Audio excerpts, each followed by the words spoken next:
Assalamualaikum warahmatullahi wabarakatuh. Perkenalkan, nama saya Zahrawani Amalia dengan NIM B1 22052 angkatan 22 Prodi Ilmu Pemerintahan Universitas Jambi. Nah, kali ini kita akan membahas sesuatu yang sangat penting dan semakin relevan di era modern, yaitu kepemimpinan perempuan. Nah, mengapa ini penting? Karena dunia saat ini sedang bergerak menuju tatanan yang lebih inklusif, adil, dan partisipatif. Dalam transformasi itu, perempuan memainkan peran yang sangat krusial. Nah, kita akan mengulas hasil dari analisis sistematis berbagai literatur ilmiah tentang dinamika kepemimpinan perempuan. Nah, gaya mereka dalam memimpin, tantangan yang mereka hadapi, dan mengapa mereka bisa menjadi penggerak perubahan sosial yang sangat kuat. Nah, yang pertama itu kita mulai dari latar belakang. Konteks dasarnya itu yaitu partisipasi perempuan di ruang publik itu semakin meningkat, baik di sektor publik, pemerintahan, bisnis, hingga pendidikan. Tapi masalahnya jumlah tersebut tuh masih belum mencerminkan representasi yang setara. Apalagi dalam posisi yang strategis, pengambilan keputusan. Nah, secara global tuh hanya sekitar 31% posisi kepemimpinan tuh diduduki oleh perempuan. Nah, di balik angka itu kan ada pertanyaan yang mendalam nih. Bagaimana sebenarnya cara perempuan memimpin? Apakah gaya pemimpinan mereka berbeda? Tantangan dan apa yang bisa kita pelajari dari mereka? Nah, di sini tuh kelompok saya menggunakan 20 literatur review di mana adalah untuk memetakan karakteristik gaya kepemimpinan perempuan, tantangan yang mereka hadapi, serta rekomendasi kebijakan yang dibutuhkan agar kepemimpinan perempuan itu dapat tumbuh dan diakui secara adil. Selanjutnya, yaitu karakteristik kepemimpinan perempuan. Nah, lalu apa yang membedakan kepemimpinan perempuan? Yang pertama itu perempuan cenderung demokratis dan partisipatif. Sini, mereka lebih sering melibatkan orang lain dalam proses pengambilan keputusan. Ini menciptakan suasana kerja yang lebih terbuka dan kolaboratif. Yang kedua, mereka itu empatik dan komunikatif. Perempuan itu lebih peka terhadap emosi dan kebutuhan orang lain. Dan hal ini sangat penting dalam memimpin tim, menyelesaikan konflik, dan membangun hubungan jangka panjang. Dan yang ketiga, kepemimpinan perempuan itu bersifat adaptif dan kontekstual. Apa artinya? Itu mereka bisa menyesuaikan gaya mereka dengan kebutuhan situasi. Nah, ini sangat penting di dunia yang sekarang itu terus berubah. Nah, secara keseluruhan, pendekatan mereka itu lebih humanis dan transformatif. Perempuan tidak hanya berfokus pada hasil, tapi juga pada proses dan kesejahteraan orang-orang di sekitarnya. Selanjutnya itu ada gaya kepemimpinan perempuan yang dominan. Nah, yang pertama itu ada gaya kepemimpinan perempuan yang paling menonjol adalah gaya transformasional. Apa itu transformasional? Nah, ini adalah gaya yang menekankan pada inspirasi, motivasi di dalam suatu organisasi itu tersendiri, dan pembangunan visi bersama. Nah, pemimpin transformasional itu mendorong orang-orang melampaui kepentingan pribadi dan bekerja untuk kepentingan kolektif. Selain itu, perempuan juga banyak menggunakan gaya feminis maskulin, yaitu mereka menggabungkan ketegasan dengan empati.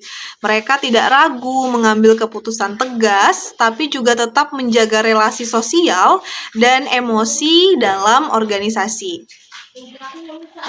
Ada juga yang menggunakan gaya situasional. Nah, yakni gaya yang fleksibel tergantung konteks. Misalnya nih, di suatu pemerintahan atau swasta. Atau contohnya itu ada Susi Pujiastuti dan sebagainya gitu. Yang keenam, ada tantangan kepemimpinan perempuan. Tentu saja, jalan menuju kepemimpinan bagi perempuan itu kan tidak mudah. Ada banyak tantangan serius yang mereka hadapi, baik dari dalam diri, lingkungan sosial, maupun sistem kelembagaan. Nah, yang pertama itu ada stereotip gender. Masih banyak orang yang beranggapan bahwa perempuan itu terlalu emosional, tidak rasional, atau kurang tegas untuk memimpin. Nah, stigma ini menjadi penghambat serius dalam rekrutmen dan promosi jabatan. Yang kedua itu ada budaya patriarki. Nah, banyak institusi terutama birokrasi dan politik itu masih dikuasai oleh norma-norma patriarki. Khususnya di Indonesia tersendiri ya. Patriarki itu masih mengakar kuat di budaya Indonesia. Nah, dalam sistem ini, perempuan itu sering kali tidak diberi ruang yang sama, bahkan ketika mereka memiliki kompetensi yang sama. Yang ketiga itu ada beban ganda. Apa yang dimaksud beban ganda? Jadi perempuan itu sering dituntut untuk menjadi pemimpin di luar, sekaligus pengurus rumah tangga di dalam. Nah, kan kombinasi ini kan menyebabkan kelelahan fisik, baik itu secara fisik maupun emosional, yang kadang tuh menghambat kemajuan dalam karir mereka.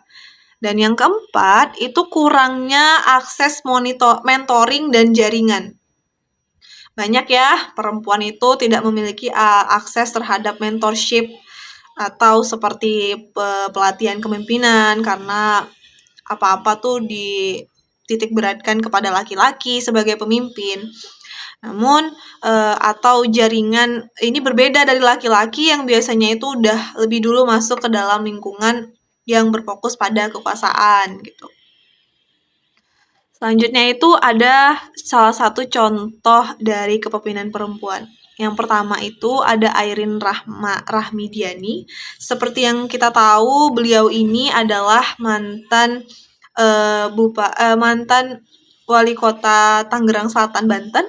Nah, beliau ini di bawah kepemimpinannya, dia berbagai program perlindungan sosial berbasis komunitas tuh dikembangkan, seperti Satuan Tugas Perlindungan Perempuan dan Anak, itu tuh khusus di tingkat RT.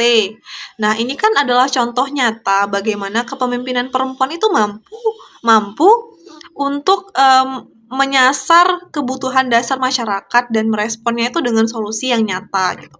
Terus yang kedua itu ada Bu Susi Pujiastuti.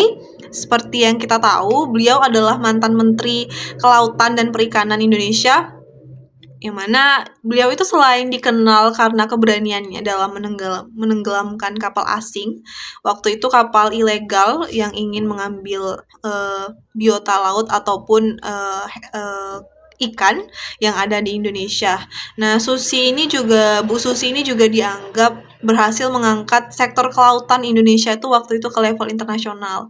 Nah, gaya komunikasinya beliau ini lugas, ditambah keberaniannya itu mengambil resiko, menjadikannya itu ikon kepemimpinan perempuan Indonesia khususnya pada masa pemerintahan Jokowi waktu itu.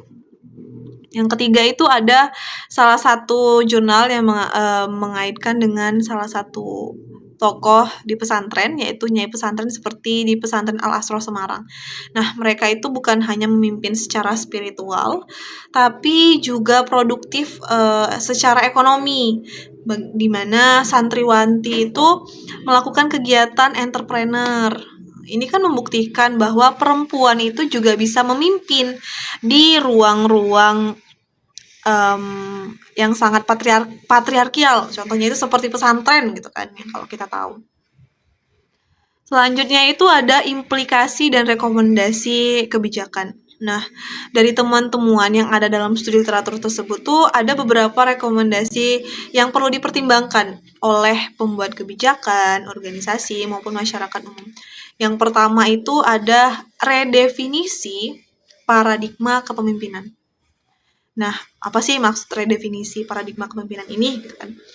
Nah, itu tuh ada perlu pemahaman baru bahwa kepemimpinan itu tidak harus otoriter maupun maskulin. Kan bisa di-combine dengan nilai-nilai kolaborasi, empati, dan komunikasi itu harus menjadi inti dari kepemimpinan di masa yang akan datang. Yang kedua itu ada kebijakan afirmatif.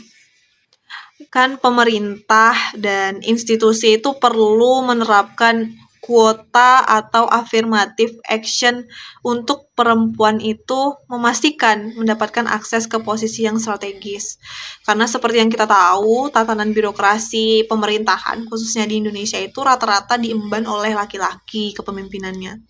Beberapa ada, cuman palingan dari beberapa sumber itu mengatakan bahwasanya kebanyakan itu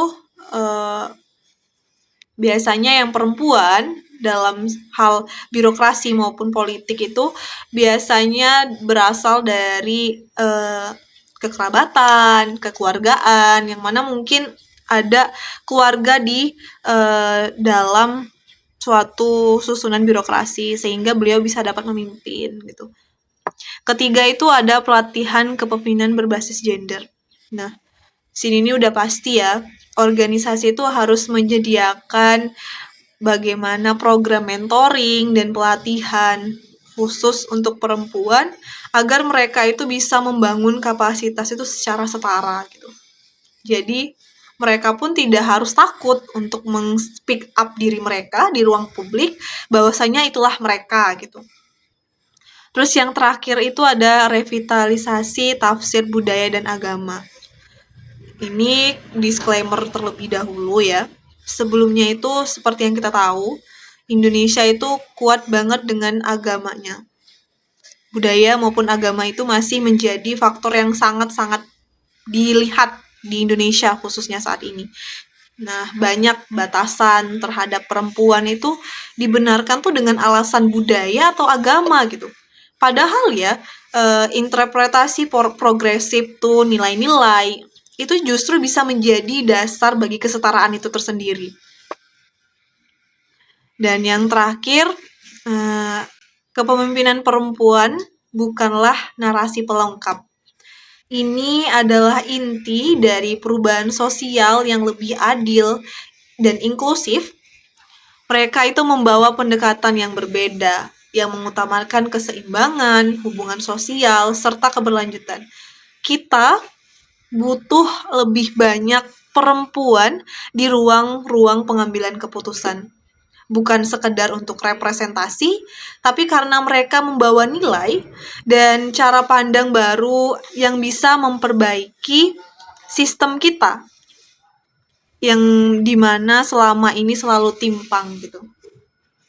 Jadi, mari dukung kepemimpinan perempuan, baik itu di rumah, di organisasi pemerintahan, dan di ruang manapun.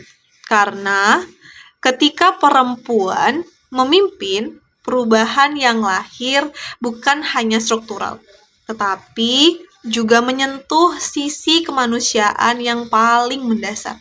Terima kasih karena sudah menonton. Dan apabila saya terdapat kekurangan, saya mohon maaf. Saya akhiri. Wassalamualaikum warahmatullahi wabarakatuh.